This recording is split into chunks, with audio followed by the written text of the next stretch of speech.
Hey guys, welcome back to another entry of the Dry Diaries. It's your author, Alex Dry, and I am here with Alivia Levie. Hi, everyone. She's a good friend and also an amazing actress, model, and now director. We haven't seen each other in quite some time, so this is going to be a little catch up, but also just to dig deeper into what she's doing with her career, but also with herself. I do have to say, Alivia is one person I met out here years ago. Like what, 4 or 5 years ago? I Yeah. loved you from the beginning. Like you were just real. So it's been like 4 or 5 years. That's crazy. We're getting old. Yeah, we're getting But like, old. no, we're not. No, we're not. biohacking and we're getting younger. Also, I have to say, how old are you? I'm 27. Oh, you're young. I was my supposed to say Saturn 30s are the return. new 24. Real. I can't wait to get into my 30s because every one of honestly, all my friends are in their 30s. And they're like, I love it. Yeah, I feel like age is not real.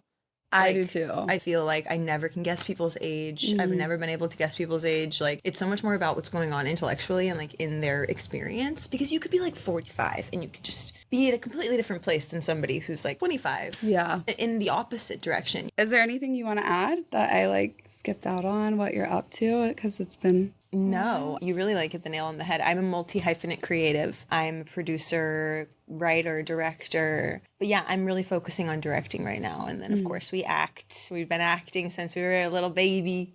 And now I just feel like directing is like the next step for me. I know, I love watching your tape auditions that you post. Thank I'm you. like, wow. Thank you. Yeah, they're so good. Yeah, we've been getting some good self-tapes like the last couple of years. And recently I've been getting like some really good scripts. So I'm excited. Yeah. Is that what inspired you to start writing? As because of getting scripts or roles and you were like, I would love to... Yeah, I feel like I always say this, writing is the hardest part about this industry. I give so much credit to the writers, and I wouldn't even consider myself like a writer because the way that I work is I'll pull on a writer that I love and I'll tell them like my general idea of the plot, and then I'll literally be like, creative control is going to you. There is no ego here, because I am not disciplined enough in the writing space to be able to sit down every single day and write features. Like, I'm a big idea person. I'm an Aquarius. And so I just feel like I have so many concepts. And then I'm like, okay, who's amazing? Who can I like shine light on and give them something to work on? And then now I have a couple writers that I will bring on and they just crush it. They're really good. And there's not a lot of great writers either, just like any job. So I'm lucky for them. You just bring them on and give them like concepts or ideas, and then from there they build out a whole storyline. Like, we literally build out the storyline together.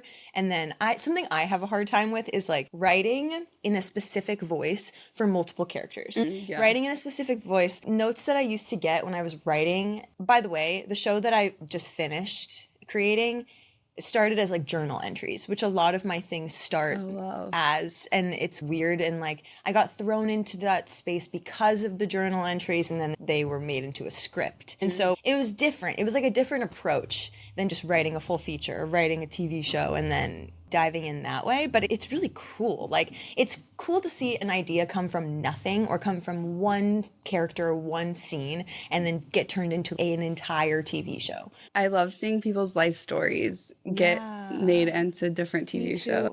I just finished the show Manhunt. Oh, I have heard of it. I have not seen it. Is it good? My personal take is a mix of somebody's life experience, a little bit of conspiracy, and just thriller. So it's basically this woman and her parents left her, brought her to this guy who ran this school or this mine system. Whoa.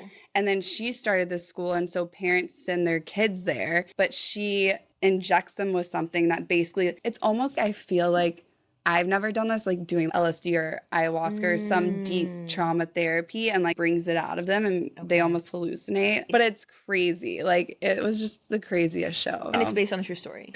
I'm like, does this really happen? And I'm sure it does. Yeah, it sounds a little culty.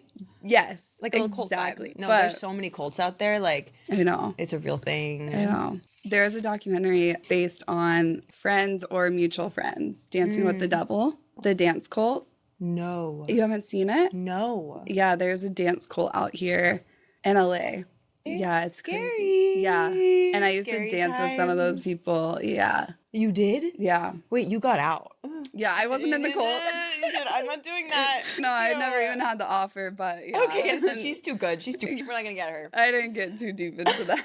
But it was just crazy seeing that people that fall into something like that, how true. easy it is to just, especially people in LA. It was during COVID. I feel like that's a very vulnerable time, especially for creatives, financially and also emotionally, booking jobs. And so I think it was just like, It was an easy time for them to cling on to something. it was really surreal seeing them. I'm like, whoa. Speaking of journaling, I love to journal too. What is something that you're super grateful for right now? It's really funny that you say that because I feel like I've been thinking about this recently a lot and thinking about where I used to be and then 5, 6, 7, 8 years ago, just moving to LA. And it can be really easy to get into this space and think about, okay, cool, I finished that. Now what's the next thing? What's the next thing? And you get caught up in this workaholic lifestyle that is, I have to keep moving and I have to keep creating things. I feel like, I've been having a lot of hard conversations with a lot of friends recently about this because it can be really easy to fall out of the gratitude space and remember why you're doing it. And I'm just really grateful to be able to do what I do as an artist. Or today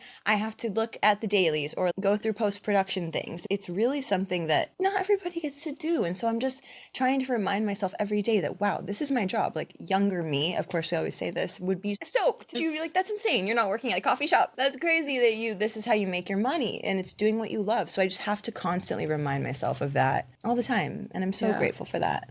I love how you said younger me because I've also been practicing more inner child work and realizing, okay, what would younger Alex want or what would she be proud of? And just remembering like the little things of, oh, you had this dream, you accomplished it. You should be grateful for that.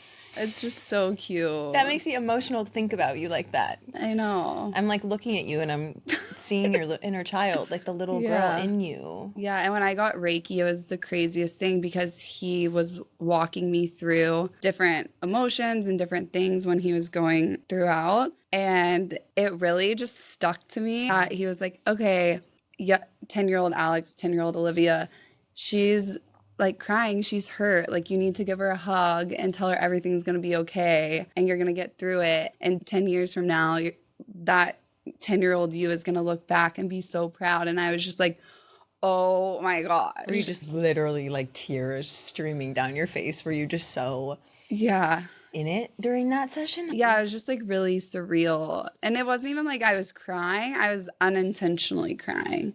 So I feel like that's how you know that you're in the session. Yeah. Do you practice inner child work a lot? I do. And I feel very in touch with my inner child. And I feel like sometimes for better or for worse. Like my inner child was an awkward, overweight, like really just where the burrito's at kind of girl. Yeah. Have I never told you this? No. Like genuinely, she would have been, there's no way that she could have ever been a model. In her brain, she was just really badly bullied for the way that she looked and for loving theater and loving singing and music and like all of these things. And so I think about her often when I go into an audition, especially for modeling, because that was not in her world. Like had no idea that was going to happen. But yeah, like I'm always trying to do things that get me in touch with my inner child. And I've been thinking about wanting to dance more and wanting to sing more and just even just getting outside. Like getting outside and playing, painting, writing for fun, like not for work, but for fun. And just doing things that are playful. I feel like most women are called to nature. I think that's like something that's so powerful. Always brings me back to my inner child. Yeah. Going to Ojai and like being in the springs or like just running around for fun on a hike. Like so many of the little things are very inner child. So I know I feel like personally before I was afraid of what other people would think, skipping down the street, whatever, who cares? Exactly. But before, or a lot of people out there, oh, that's going to look dumb, or I don't want to, they're scared of outside opinion. And I've just realized at the end of the day, number one, people only really care about themselves, especially in LA. Amen. People really so who don't care. cares? Just do what you want. It's so ego related. I feel 5 years ago, I was really scared to even just take a deep breath in the yoga class because I didn't want people to hear me. And it was my internal ego nobody cares. And then I started doing it, and you start to listen. Like 5 other people take deep breaths because you're taking up space, and it gives other people the ability to take up space too. And now when I'm around people that take up space, I'm in my healthiest position when I'm around people that are confident, that are in their power, that are like, this is who I am, because it makes me feel like I can take up space also. Trying to judge it or shadow it or dim that light, I can't. Yeah. I can't be around those people. Yeah, and I feel like you've always been that way ever since I've met you. You just carry such a bright light, and you always are yourself. Every time I see this girl, it's like her hair is No. Victoria's Secret. Should catch her in the next Victoria's Secret show. Coming from the model. No, but he was asking me, he was like, okay, who's on the podcast today? I was like, Alivia, and I was showing him, and he was like, what are you guys going to talk about? I'm like, I don't know. She just has this light, and she has the best personality, and it's just like bright and bubbly, but also she's just unapologetically herself all the time. And he was like, oh my God, I can't wait to listen. We love a confident queen. I feel like everyone should be, you only have one life. Like, you're only going to live this life once. Why would you care about what other people are going to think of you? If it's making you happy, you should do it. That's just how I feel. Do you think you, when you're little, being bullied and overweight, is that why you have stepped into your confidence? I think that time was really tough. And I think that it was for sure preparing me for this industry. It's like, even just people say, oh, how do you let go of auditions? Or how do you, if you don't get something, like, what do you do about it? Does it bother you?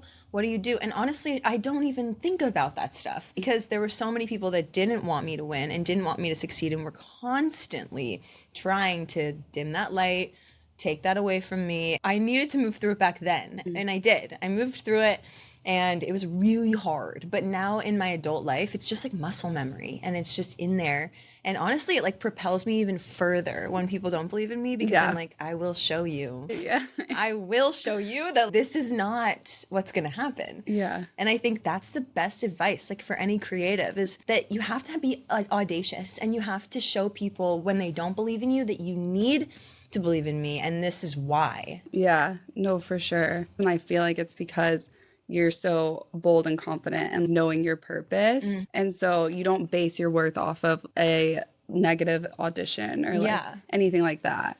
I'm just kind of, what's going to find me, what's meant for me is meant for me, and what's not meant for me is not meant for me. I feel like there's been so many times that I've seen that when you go through life and you're like, oh, I wonder why that didn't happen. And then later on you find out why that didn't happen. And you're like, oh, that was really actually protection. Thank God I didn't book that movie, or thank God I didn't do that job, or whatever it may be. Yeah, speaking of, Alivia was just on a billboard. I was on a billboard. That was so crazy. I love you. You're so sweet to bring that up. No, that was so cool. I was so proud of you. Thank You looked stunning. Thank you. What brand was it for? It was for Natasha Tonic, which is like the sustainable female-owned swimwear athletic wear company. Really cool. Did you know it was going to be for a billboard placement when you were shooting it? It was random. It literally was like one of those opportunities that like comes in at the weirdest time. And I had so much travel going on, and I was like going to my best friend's wedding, and then I was supposed to go to Nepal to shoot this documentary, and it was like in between. That's so cool. Oh yeah, we can talk about Nepal. Yeah, we'll talk. That was a crazy project. But it was my friend Gemma, who's an amazing photographer. She shoots mostly film. She was like, hey, Olivia, there's this job. It's really last minute. It's going to be on a billboard in Silver Lake and Sunset Boulevard. Do you want to do it? She was like, you're my first choice. And I immediately was like, yeah. Oh my gosh. Let's do it. Let's go. Like, anything for Gemma is amazing. She shot for Vogue. She's fucking awesome. Am I allowed to swear on here? Yeah. Okay. Yeah. She's fucking awesome. And the brand too, like, it was just one of those alignment moments where I don't want to just represent any brand. I'm at the age where if it doesn't align with my values, I don't really want to be on a billboard for a brand that doesn't align with my values. Sue me. Like, I really don't. And this was just one of those things where I love female owners. I love independent women. And I love the fact that it's sustainable. It was literally like down the street from my house. No. It was crazy. I would be like driving to get coffee, and then I'd be like, oh my gosh, that's literally me. And you're like, take that, all you haters. Yeah, literally, I was like, wait, I'm on a billboard. And it's the type of thing too where it's such a woman kind of photo. Like, it was very womanly, and it was really beautifully done. It wasn't like over sexualized. No, it was so aesthetic. So aesthetic. I loved it. I was like, wow, I'm so proud of you. Thank you. Yeah, it was really cool to see. Okay. Nepal, I am the based on a true story director. Nepal was this project that was for a charity. The charity is called Wherever You Go Foundation, and it's run by my really good friend Josh, who is an incredible human. He's been going to all of these different countries and making friends in these places, figuring out what they actually need. And there's a lot of people that go and do charity work, but they maybe donate things that the people don't actually need. So he approached me and he wanted me to direct this documentary, which is actually like a docu-series, and it's about the foundation, and each specific episode is about each country. So we started with Nepal. It was a really powerful piece. It was a really powerful experience. I have never been to a foreign country. I love humanitarian work. I want to do more of that. And yeah, these people, they have so much resilience and so much strength, but they have nothing, obviously. Yeah, they don't have anything. And there's these mountain villages that kids go to, and you drive up and you see this tiny girl carrying a massive bottle of water over her head. Wow. Then we went to the slums, and there's a lot of stories in the slums. These people are offering me an umbrella because it started to rain. And it's really crazy to me that a community can have nothing, but they're so willing to give everything.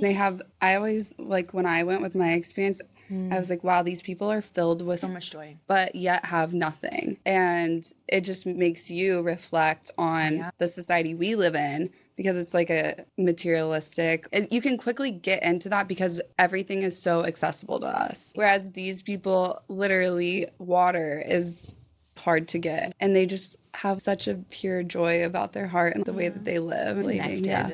They're so connected. They sit around a table and they actually speak to each other. They're so excited to learn. These kids it's a privilege to be able to learn. And I think in the United States, it's one of those things that gets really taken for granted. And these kids, we donated a bunch of workbooks. They're like ripping open the workbooks, just can't wait to get inside of that information and can't wait to use their imagination and draw. And we're giving them pencils. And these are really hard goods for them to get. And it's something that, people throw a pencil here. They just take it for granted. They throw away paper, rip a page out, throw it away.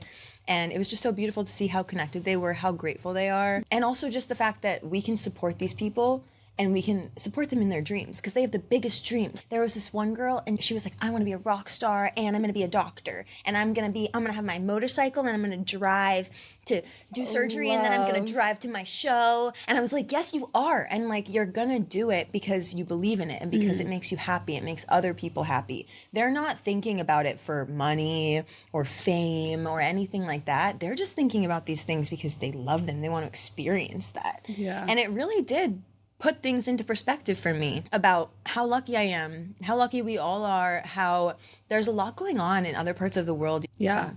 And we have the resources, or the people that do have the resources go out and travel. Was like one of the main life-changing things for me, is like getting out and seeing different cultures, the way different people live, hearing their stories, and also disconnecting, because people can see it as a negative. I took it as a positive. Like, I disconnected myself from anything here except like the work obligations I had. Yeah. And just was present in that moment of the people I was with, who I was meeting, and just like living, just going with the flow in a lot of ways. That's so nice. Yeah. And it was great. It was just such a good experience. I would love to do something like that, go to different countries and just hearing their stories and how you can help. It was Nepal the only place y'all went? Yeah, so I was going to go to Uganda, but unfortunately it's really dangerous in Uganda for me to go. So the founder of the foundation didn't feel safe bringing me there. Like, it's an unfortunate liability because there are people that die. There's a lot of raids in the villages and things like that where unfortunately they just go in and they steal everything and they kill everyone, and it's really scary.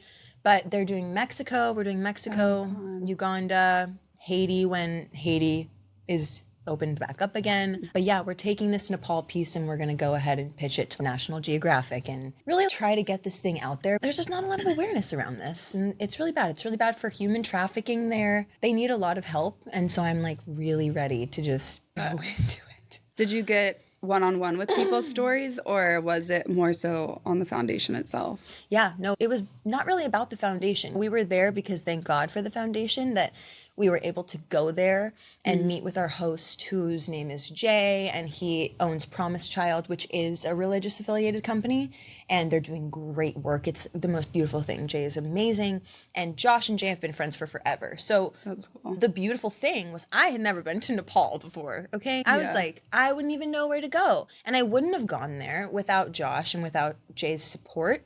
Just making sure that we were safe and everything was good. It was incredible. I miss it all the time. Congrats. Oh, thank you. I just really feel like it was a necessary story to tell. And I want to tell more of those stories for sure. Being able to do that as a job is crazy. Oh my gosh. No, it was incredible. I think that now every time I go to a foreign country, I want to go and see every aspect of that country. Going and experiencing and talking to people and hearing their stories in the slums and in the leprosy colonies and all of these different places, I feel like you really need to go and see it all in order to really understand a country. A lot of people go to a country and they go on vacation and they're like, I'm just going to go into the touristy areas. But genuinely, like, maybe next time you go somewhere, you do go and you lend some hands in some of the communities that actually really need some help as well to really understand the entirety of the community. Yeah.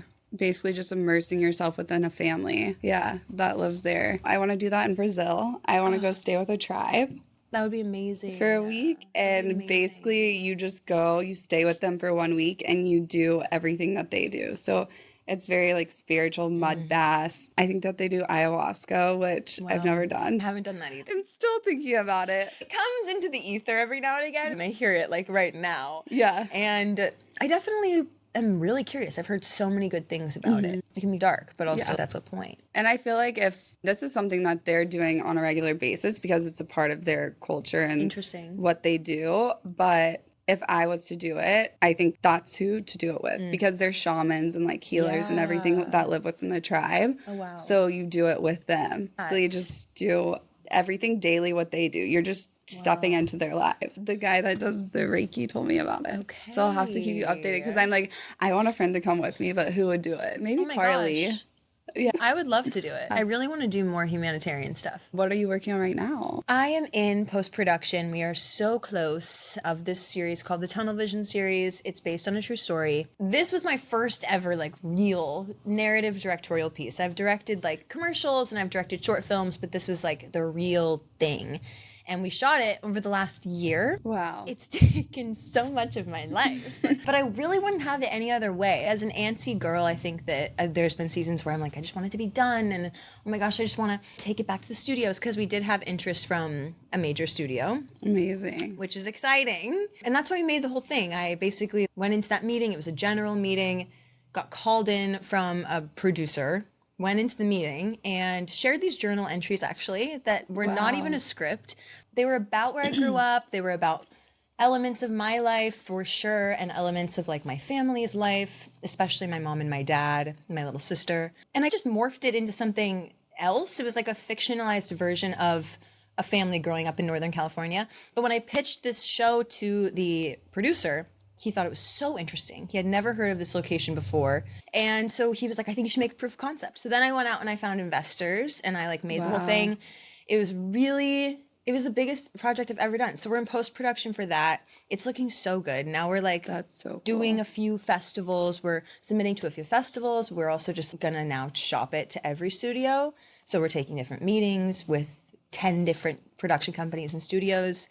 And we're going to sell this thing, and it's going to get made into a real show. That's so crazy. I know, and it's insane because there's so many creatives. You have to remember that's what we create with, is like life imitates art and art imitates life. And that is being an artist. And it was so beautiful, but also hard to make this. And I think that's the point. Yeah. And yeah, I'm just really grateful for everyone who was a part of it. Like all of the actors that were a part of it. They genuinely just did it because they loved the story. And so that was amazing. And my DP, who now is in film school in Australia, I've known him since I was 8 years old. So he like has seen the whole thing. He also grew up in the same area, knows it, knows all the places, all the light. It's such a beautiful location, but it's a weird place. Like it's a really affluent area, really privileged. Everyone's beautiful. Everyone's smart. Everyone's athletic. Just this bubble. And this is where you grew up. This is where I grew up. And it's about the show. So it's this weird place where there's a lot of money, but there's also a lot of darkness underneath it all. And it's not really seen when you're growing up there. You don't really know. You're like, why is my family so fucked up? But everybody else's family is perfect? What is that? And yeah, then you grow up and you realize that no, nobody's family was perfect, and dysfunction actually is normalcy. And so that's what the show is. It's like everybody's the hero, everybody's the villain, and you get to see it from everybody's perspective, which I think is really cool. I love that. That's so relatable to where I grew up too. Really?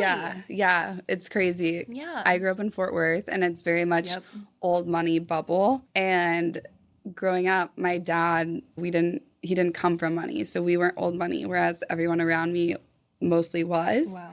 And I went to my dad in 6th grade, and I was like, Dad, are we poor? And he was like, no, what are you talking about? So in 6th grade, I got my first checking account, and my dad would put $50 a month or something in it. I realized, like, hindsight, because, like, my parents got a divorce and they would fight, and we weren't old money. And so looking from a 10-year-old, 15-year-old Alex, I was like, oh, we're poor compared to all these people, and their families are so perfect. Their parents are together. And now looking, you know, where I'm at now is no, there's a lot that goes on.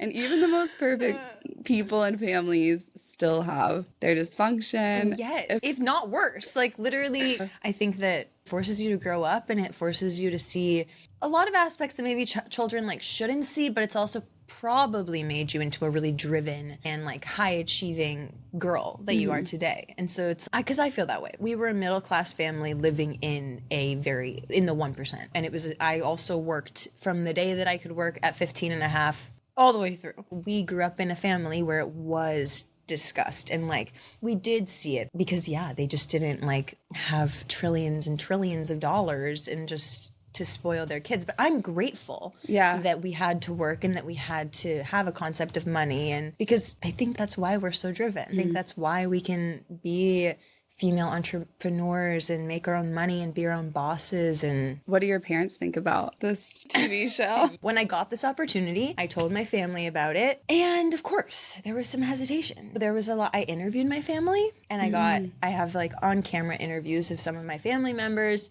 to understand their childhood, their lore, their mental health. And I think once they realized that this is a true story in some aspects, and that especially my father is so happy for me and is so proud of me because I'm turning this into art, and he thinks that's really beautiful.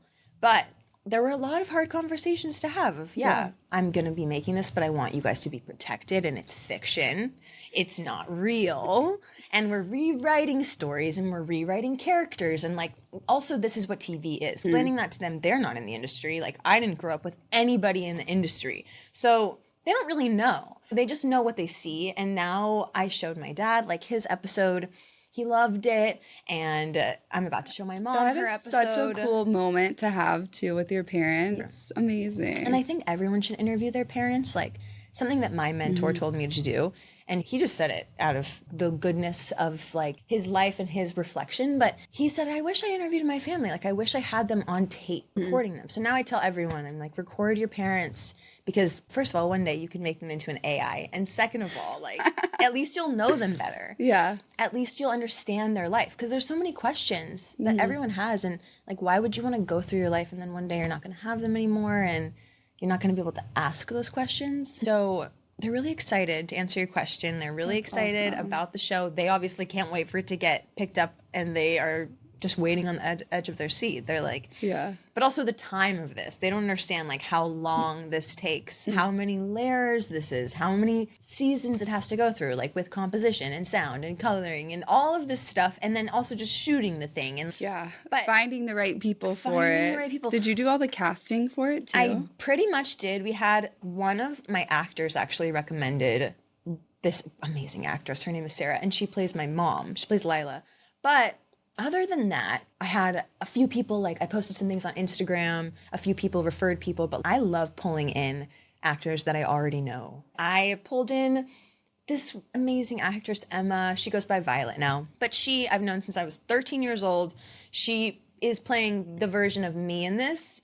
she's seen all of it, so I direct cast her. And then this other girl, Jean, who's crushing it. Like, you guys are going to see her win Oscars one day. She's so good. She's already won so many awards for, like, Best Actress. Wow. She's also a director and a producer. I don't even need to see an audition. Like, it was so fun to pull actors in because I'm an actor and I understand, like, you're just waiting for somebody to also give you a dream role. I know. So crazy. I have such respect. I think it's so beneficial for, like, anybody to take acting classes. So therapeutic. T.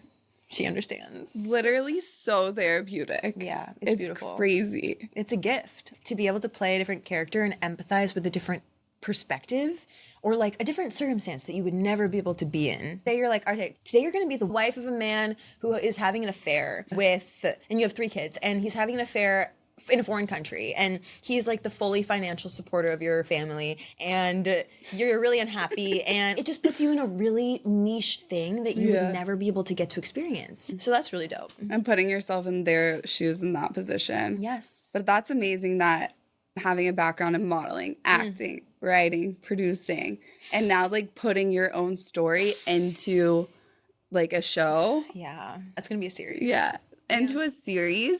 That's so freaking surreal. Yeah, it's insane. And finding the investors to do it. That's like the one thought I had is, okay, I'm like more business minded. I'm thinking from a business standpoint of finding investors to start a business. It's similar for a movie. For sure. Or like a TV production. So it's like, how do you even start? Where do you begin? And also it's different because these people have to believe in the storyline. Yeah, that's actually like the most important part. So how do you go about it through like friends of family or just different ways? Like, some people in the beginning, I pitched a few different people that are not really in the film industry, but are just like really great supporters of mine and have maybe posed that they want to make something with me or whatever. And a lot of coffees, a lot of lunches, and a lot of talking to people and just being fully honest with them. Having my budget already and understanding how much can I make this for that's the cheapest amount possible. And that was insane. Like, doing the budgeting for a movie or for a TV show is crazy. It's really hard. And that definitely wasn't something I had experience with really before. So yeah, being honest with them about what it's going to take to make it, and then even going back and saying, hey, can I have a little bit more money? We have to finish the post-production, or I'm planning a premiere. But everyone was really grateful, and we obviously have contracts in place. It's like when I sell the show, like they recoup the amount of money and et cetera, all that business stuff. But it's crazy. And I think that everyone really relates to this piece because it's such a collective experience. And no matter what, like, you're going to relate to one of these characters, whether it's the son or the mother or the father. And that's something that I found within these meetings is just so interesting to hear people relate to stories that are real, that have happened to me and my family and also to them. And now it's become a story that's like very much so not my own story, but it's just the collective experience of this, which is sick. Like, I'm happy people relate to it. I'm also just learning. So does what would it be, like a production company picks it up, or? Yeah, so usually, like, I just got off of a meeting with my mentor, and he's helping me so much with this, like, with the business stuff. Yeah. You usually go in with a production company and then a streamer. So, like, you can do different things. Since this is already like a proof of concept, people could buy it flat out for what it is. Okay. That's not what I want really to happen. I would love for it to be made into a real show. So yeah, that was my next question. Yeah. So they have a bigger budget. Yeah. I want to have creative control. Yeah. Or at least a little bit of creative control, because I want to give these actors and like also the people in my crew the opportunity to do the show. Like, they're already in the character, they're already them. Why not just put them out there? And everybody wants to see new faces anyways. That's so cool. Yeah. And they're amazing. Like, they make it so good. Yeah. It would have been awful without them. I can't even think about the fact that without these all-star performances, it just wouldn't be good, because it's so much about the characters and the scenes and the dialogue and like the layers of these characters. They go so deep. But yeah, you go with the production company, and then you can get like a studio on board, and with the production company, they'll usually fund a certain amount. They'll be one of your financiers, and then you pull in other financiers and they'll match the amount. That's so cool. And then, like, of course, if you do get specific talent signed on, they're more willing to like fund it, put more money to it. It's really a business, you guys. I know. And it's so interesting for people who don't know, that watch these shows. Oh, yeah. On Netflix and stuff. Yeah.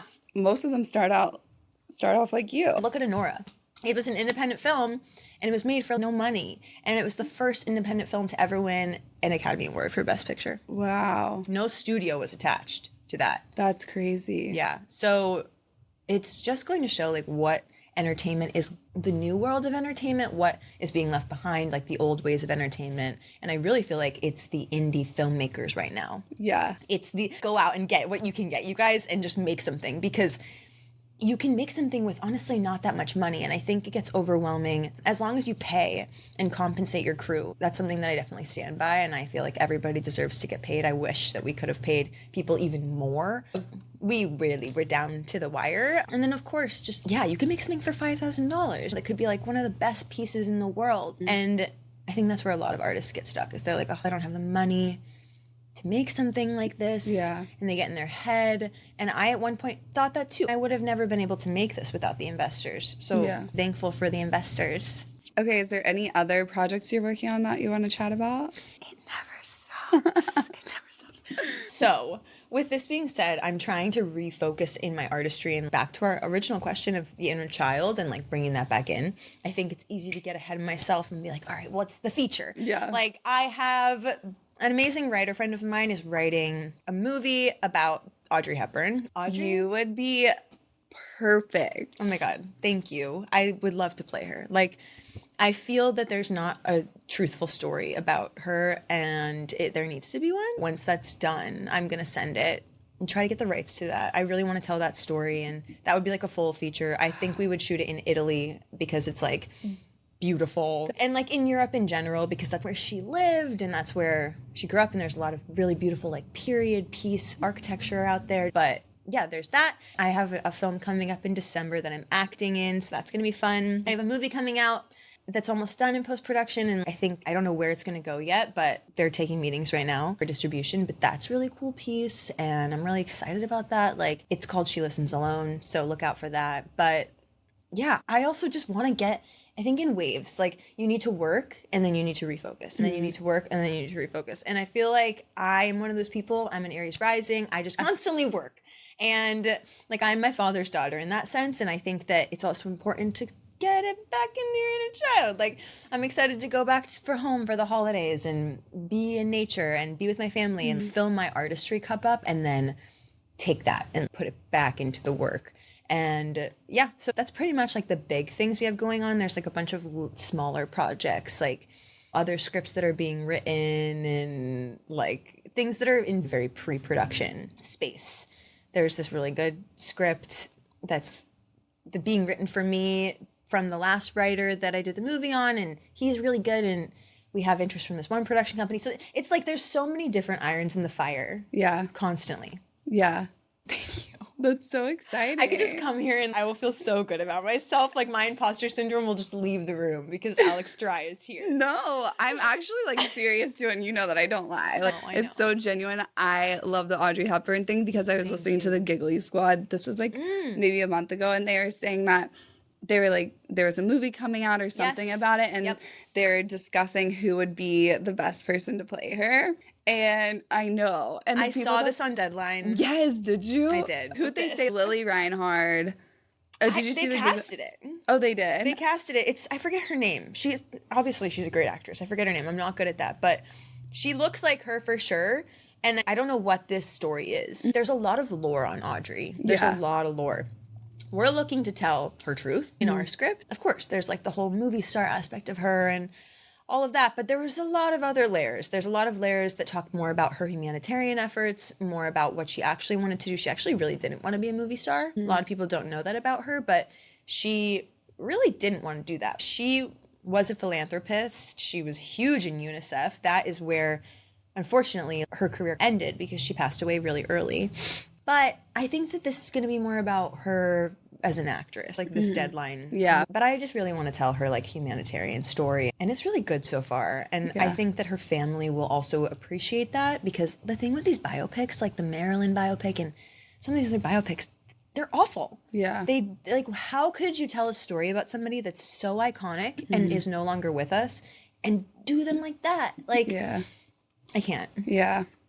I have a question. Yeah. So as an actress, and then also seeing all sides of it, you have to fully immerse yourself into the character. And whenever you're working on a movie for a year, that's a long time. And you're going in and out of this character throughout the week for long periods of times, or usually it's every week you guys are filming, right? Yeah, we were filming a lot. Yeah. When you're filming a movie, yeah, you're filming like 6 days. And then you have a day off, and then you're filming another 6 days. Yeah, so you're like fully into this character to depict the character correctly. Yes. I have a little conspiracy with the whole Wicked movie. We probably don't want to get into that. No, I actually haven't even seen it. I haven't seen it either. But I have just a conspiracy based on looking into The Wizard of Oz and then Wicked and then Ariana Now and everything like that. This is just my take, guys. Absolutely. So don't hate. But you can get really deeply immersed into a character where you start to almost take on who that character is into your day-to-day outside life. So how do you separate the two to where it's almost like you don't have bipolar syndrome? I think that this is a really common question people wonder about. I think all of us actors are also still wondering about it. I feel like when you're an actor, the personal thing about being an actor is that you can really easily emotionally connect to any character. The downfall of that is like what you're saying. You have the cases where, you know, Heath Ledger or just a lot of different people that have been really iconic artists that unfortunately are no longer alive because of that. There's also stories with Will Smith in his book about how a marriage ended. I believe that's what it was, because he was in love with the character in the movie, couldn't fall out of love with her. And so then it affected his marriage in real life. And I think that for me, the breath work, like a lot of the spirit, this is why actors are like, woo. Like, it's not even woo. They're just genuinely using these tools to move through this, because if you're so connected in something, you're going to start to think it's real. Yeah. Like you're saying, you're going to start to feel like it's real. It's in your body. So how can you relinquish that? Breath work is amazing. Like cold plunge, amazing. Like any Wim Hof stuff, incredible. Meditation, really good. And also just reminding yourself at the end of the day that this isn't real. Like saying it out loud and being like, this isn't real. Looking at yourself in the mirror and doing a little bit of like mirror work to remind yourself of who you actually are and all of that stuff. It might seem insane. Like it sounds crazy and it sounds like stupid or whatever, like it doesn't work, but genuinely you have to do that stuff. And there is a lot of dark roles, and I think that those are some of the most beautiful roles. And I think it's because it's so hard to get out of it. And it's really it's a skill. Like a lot of actors don't go into this industry because they want to be famous. They're going into this industry because they want to be able to use this emotional intelligence that is also very intense and deep. And this is one of the things that you can do that with as a career. And yeah, I feel like those are the things I did in the movie. There was like a panic attack scene, and I started to throw myself into a panic attack, like a real one. Yeah. And my hands started clamping and cramping and couldn't move them during the take. And the DP at the end of the take was like, "Are you okay?" He was like, "Are you all right?" That felt like it was real. And I was like, "No, yeah, it was real." But then I just took myself into the other room and I put my headphones on immediately and I put on some really opposite type of music than the role, than the scene. And I just got myself out of it. I was singing, I was touching my body, and grounding. Eventually, yeah, you get back to your reality. But I also think that's what makes the performance so good. Yeah. If you really can, it's believable. It was real. Like I really was having a panic attack in that moment. But I didn't want anybody in the crew to really know that. So then I just took myself into the other room and had some tea, and I was okay. But that's a really good question. Yeah, but it really is a skill that actors have. And on top of that, so many auditions or movies you get are literally spiritually connected to your life. I don't know if other actors feel that way, or directors or whatever, but like that character was very much so real, because there were things there were moments in the story that were real to me and had happened to me. And then there was something that happened like on set the first day I got there, when I was in my hotel room and I checked in and we had a really late shoot, and I got back and I saw in my window that somebody had tried to break into my hotel room. No. This was a psychological thriller about Sabrina, who is being stalked by her patient. It helped for the Whoa. character. They moved me rooms. Production was like, obviously so sorry, we don't know what's going on. The story That's sometimes crazy. connects to your life, which makes it even harder, but then also it makes it more believable.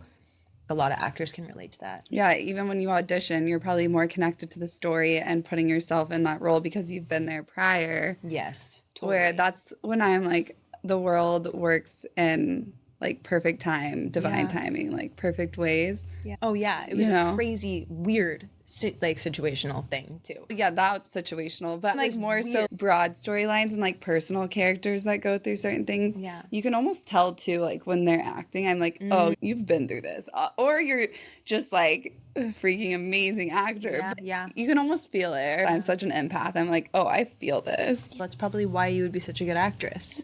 Yeah. That's the only thing you really need. If anything, it's just a fun hobby and also therapeutic. So I'm like, there's nothing to lose from never doing know. it, you know? I'm gonna be like, Alex, you're gonna Little be in me my used to be next- like, there's a video and it's like, next up, Alex wins the Grammy for the mean girl at school. Wait, and are you my mom's like, Alex.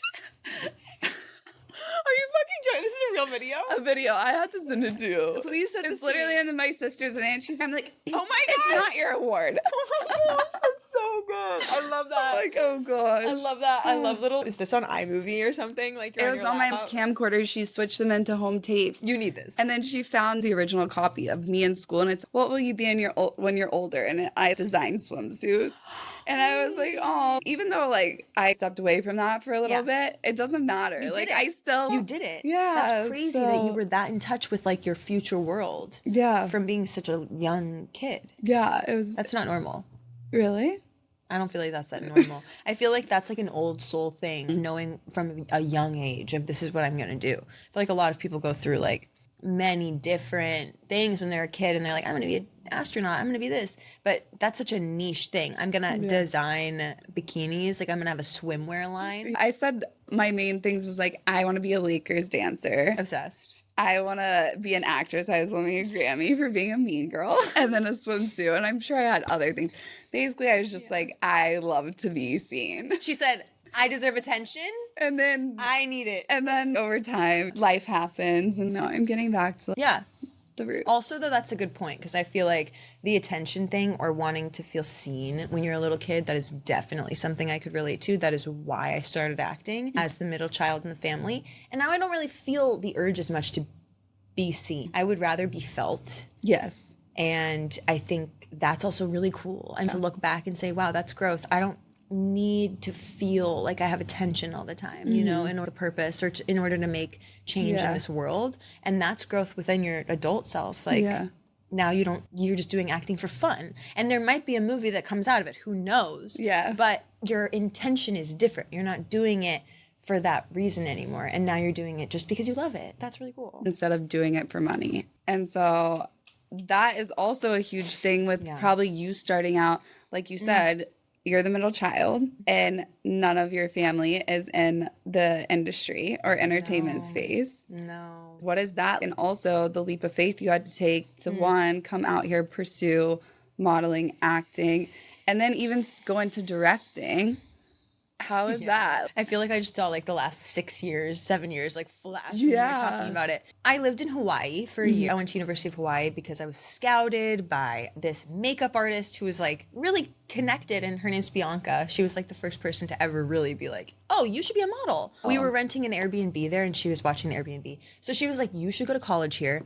I'll connect you with the casting director for Hawaii Five-0. You'll start doing background work. Okay, you're gonna get on set. We're gonna do some background work. Previously, had you thought about anything in the entertainment industry? I or always wanted to be an actor. Okay. I always wanted to be, ever since I was like 7 years old, I wanted to be an actor, and I loved being different characters, and I loved doing it. It just gave me the space to be weird, and I'm obsessed with that. I think every kid should do it. But then I was like singing, and then I was dancing, and I was like, wait, I don't really want to be a singer. I don't want to go on tour, and I don't want to do any of that. But I love to sing, and I love musicals. So then I was like, oh, I'll do Broadway, and then I did a Broadway camp. I was like, that's really cool, but holy shit, you're not going to be making any money from that if you're doing Broadway.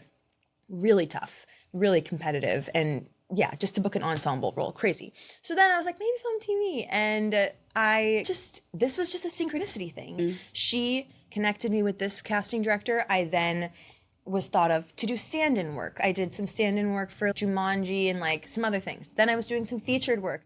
Then I got bored of Hawaii. Yeah. Sounds crazy. I know. But is that not crazy? The invisible strength theory is such a huge thing, because think about if you would never book that Airbnb, you would have never met her, and then all the opportunities that came from it, and then you moving on. Is that not crazy to think about?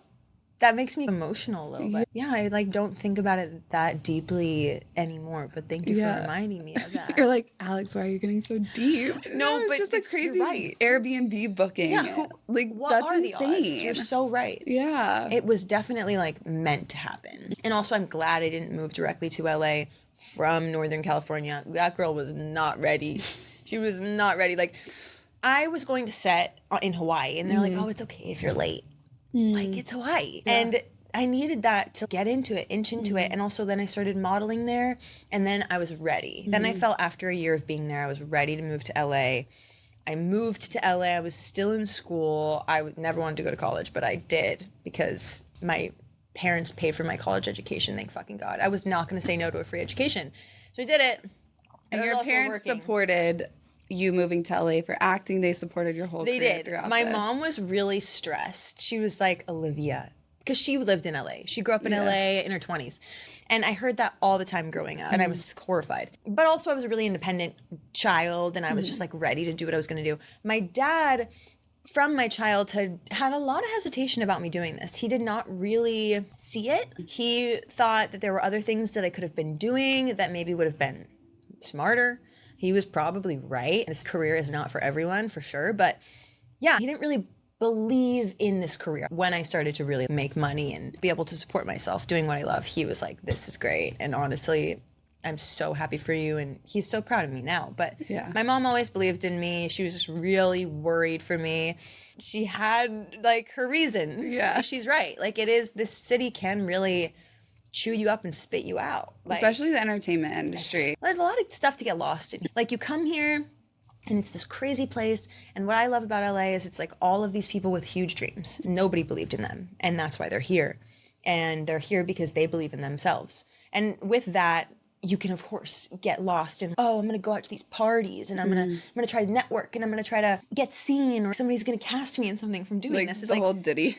Oh my God. I've heard so much about it. Yeah. No, that's a real thing. Like obviously now everyone knows it. It's true. It's been happening for a long time. And all the way back to Nickelodeon, all the way back to Dan Schneider and like all of that stuff. And it's really dark. So you have to just be careful in those settings. But I got a lot of my like, let's get fucked up, let's do drugs, let's do alcohol, let's do it all in high school. And let's have sex and let's fuck around. And I got it out of my system. And so when I came to LA, I was like, this is fun and everything, but I'm really focused. Yeah. Like I'm focused on what I'm going to be doing. I'm taking people to coffee all the time. I'm helping my friends like with their creative agencies. I'm doing art direction. I'm doing all these different things. And I think that that's the best way to go about a creative career. There's so much discussion about find your niche and stick to your niche. I do not believe that. I don't either. I think that is insane. Why would you do one thing your entire life? You're only stinting your growth by doing that. So I basically just found my people and I like collected a bunch of incredible people along the way. People that I believed in, people that I really saw their end game. And I was like, we share the same values and we're going to come up together like in the elevator. Cause it's not fun. It's not fun to come up alone either. Like you want good people around you. And now it's been like 8 years of living here and I've seen people come, I've seen people leave. I've seen many different stories of what this entertainment world is like in LA. And I feel like you keep a really solid, good group around you. Really try. Yeah. We hung out in more of... I think that this city can be crazy when you move here because it's so overwhelming. Like, it's insane. And you have to just find people and then sometimes it works out and you stay friends like us today. Sometimes it doesn't and that's okay. I'm telling myself that too because I feel like I'm connected. When I meet people, like I will dive into the relationship. I will give them everything that I have. I will support them with anything that they need support with. And yeah, it's hard for me to let go of people, but I also feel like it's okay to outgrow people too. Okay. You really only have time for people that are going to show up as you show up in the friendship, in the relationship, support you, feed into your delusions. Yes, girl, you're going to win an Oscar. Yes, you're going to do these things. And it creates this like amazing energy. And I'm so grateful for my community. Like I would probably be really mentally ill, really depressed if it wasn't for them. And your boyfriend. Yeah. My boyfriend of literally 25 years. so long. My boyfriend of my whole life. No, he's so sweet. My biggest supporter, to be completely honest. He is so sweet. Yeah, no, I don't know what I would do without him. Like, in this series, like in the show, he is in the show as his character. He's not in it as an actor, but there's a character named Chance, and it's about their love story, and that's him. Oh, stop. Isn't that crazy? Because Nolan's not in the space. No, I've tried, dude. Like, Yeah. I did get him signed to my agency, and I was like, hey, if you want to play my boyfriend, instead of having somebody else play my boyfriend, you're beautiful. Yeah. And why would we not put you in this commercial instead? So I'm happy that he he thinks it's so funny though. Like he'll go to set when we book things together and he's like, this is so not normal. He makes holograms for a living. Oh, sick. Yeah. Did I not, do we not? No, is this like holograms in the sky? He works for Proto Hologram and he's a software engineer. I mean, he makes their holograms like, they're in a box, but it's like you can talk to somebody live without having them be there. And then you can also speak to people in different languages. There's a hologram of me speaking Chinese and then speaking Japanese and then all of these different languages. I just saw recently that they're doing like AI holograms of loved ones who have passed. Yeah, I didn't know. Or it might be a hologram or like an actual AI bot. It looks like a human, which I'm like, I don't know. I like the holograms. This is a fine line. Like, I'm here for AI, but I'm also not here for AI. Yeah. And this is what I'm going to say about AI. I'm sleeping with the enemy because Nolan's literally making these AI things. At the same time, I'm really finding out all the information. And then I just tell all of my entertainment friends everything in tech. But there's great ways to use AI that's not taking away people's jobs. And in the long term, there is going to be a number of new jobs that, yes, they're going to be like feeding these AI platforms information and storytelling with the AI, but there's going to be a lot of jobs that are happening in the next 10 years. Like when the internet started or when there was like any technological boom, everyone is scared and we have reasons to be scared. There should not be AI actors. There should not be AI writers. I stand by that. That's crazy. You can tell when something is written by an AI and you can tell when something is performed by an AI. And that's just the human experience. We can't be doing that. They don't have souls or hearts. That's what I always say. So like, they don't have trauma. even I have to confess. Okay, let's my ChatGPT AI is Alex 2.0. And she is my personal assistant. She talks like me. It's so cute. What do you use? What platform? Literally OpenAI, like ChatGPT. Great. It's the paid version. So she has all the memory of everything. Is it helpful? It's amazing when it comes to just, I'm ADHD, so like productivity, keeping things in line. And then also I've trained her to use my voice. So if I need like different things, it's great. Cool. But when it comes to like therapy advice, or I'm like, is this gaslighting? Yeah. I'll ask her. But I always say AI shouldn't be used for therapy or anything deeper than that, because it's not heart and soul. And there's no way, I don't care how much technology or things that they're looping through for AI ChatGPT to learn, there's still not the soul within it. And also like, I believe in like God. And so it's just, for me, it's like a catch-22, like you were saying. But you have to ask Nolan. Yes. About the blue beam theory. Okay, I've never heard about this. Oh my gosh. Okay, ask him and then text me and let me know. Oh no, I mean like you can go on TikTok and look at it. Don't get too deep into it because I don't know all the things about it. But basically it's a hologram that they put in the sky and they're using it for marketing. So like you've seen certain things coming out of the sky. It's all for marketing purposes right now. I think that there are some in downtown LA. No way. But the blue beam theory is the whole idea. I about this like 4 years ago before they were actually doing it in the sky. She knew. She said, I'm getting a download. Hold on. There's this whole conspiracy around what it's going to do. Maybe they might use it for a rapture situation or a religious situation to think that God's coming again and for people to get into one religion, one currency. Oh. Very like one world order situation. That's I don't know crazy. if that's okay to say, but sounds like what's happening in this thing. That sounds crazy, dude. Yeah. I'm like a nerd when it comes to knowing about weird things. Antarctica, aliens. Oh, yeah. I'm also a huge conspiracy person. I'm constantly questioning the world and I just feel like everybody's lying. So it's funny to me when people are like, even in science, when sometimes people say, oh, this is the statistic and this is our studies, this is what they show. Okay, so how many people did you study? What was your control variable? I don't believe you. Yeah. Because you can't really make any conclusion on really anything. Like, we just don't have enough information as a human race to even make decisions like that. Or I don't even know. The moon landing. Like, all this stuff that people are... The moon landing. No! The moon is fake. The moon landing is fake. It is. Neil Armstrong. Yeah. It was him. He actually supposedly came out before he died and recorded a video saying that it was fake and that it was a movie production set in Hollywood. And I think some of the people on the set actually admitted to it too. Are you kidding me? Yeah. I did not know about this. Yeah, and this video is dated back a while ago. So do I think it's AI? No. No, yeah. It is a little bit tricky though because AI now, it's like crazy. There was AI. People don't even really talk about this. AI's been around. Forever, yeah. It's been around for like 25 years. It's been around for a long time. People have been using it in movies for a long time too, to build out like crowds and things like that. It's not real. Yeah. Now it's just becoming a thing that people are talking about. But yeah, before that, it was CGI. You could do anything, really. You didn't need AI to make that video of him landing on the moon. And the flags blowing in the air. And there's no wind. What?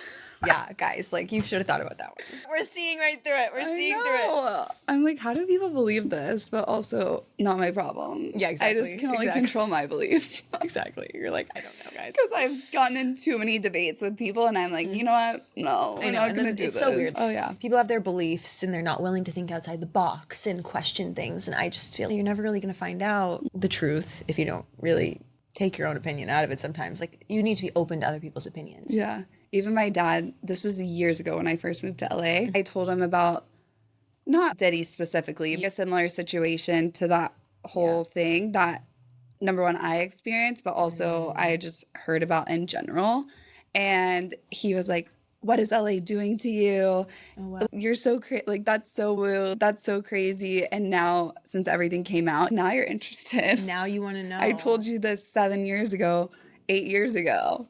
It's bad. I'm laughing because he didn't believe me, but like the darkness is crazy. And I know, all the Illuminati stuff. I know. Yeah. But like all the Illuminati stuff is real, and like there's just so much. It's so easy to make it all look like it's all perfect. And yeah, we're making movies and it's so creative and it's so artful. And there's no darkness here. We're just a bunch of artists. No. Like, wherever there's power, there's going to be manipulation. And there's been a lot of manipulation in entertainment because of the fact that people want to be seen, and then they're using, other people are leveraging that want and manipulating it. And Britney Spears, like all of these different people come to mind. Justin Bieber, I can't wait for his biography one day so we can all know. Yeah. Because look at him. Like, you don't just get this way. Things like that happen to you and they make you this way. Like, why do you think he looks so drained? Why do you think he's been depressed? Why do you think he has been struggling? It's because, like, it was a lot growing up for him, I'm sure. So many bad things happened to him. He was in the wrong hands. I'm just like, leave him alone. Leave him alone. Just leave him and Haley alone. Like, all the stuff that goes on. I'm like, he has been on so many tours, put out so many albums. He's going to be creative when he wants to be creative. Yeah. But just leave him alone. And I think even like you've probably experienced, people see these people playing their characters or what they perceive them as a singer, and they think that's who they are. And it's like scary. Yeah. And so them approaching you and anything of that is like preconceived notions. And it's like differentiating the two of like, hey, no, everyone's a real human, real feeling, real lives outside of their careers, and treating those people as humans. Yeah. And also you being in the industry and like speaking on this stuff is so powerful, because a lot of people are, I feel like, a little bit fearful to do it. I feel like we have to talk about these things. And I think that's what's going to make the real change, and also give power and purpose, and also closer fulfillment of what your purpose is doing. Yeah.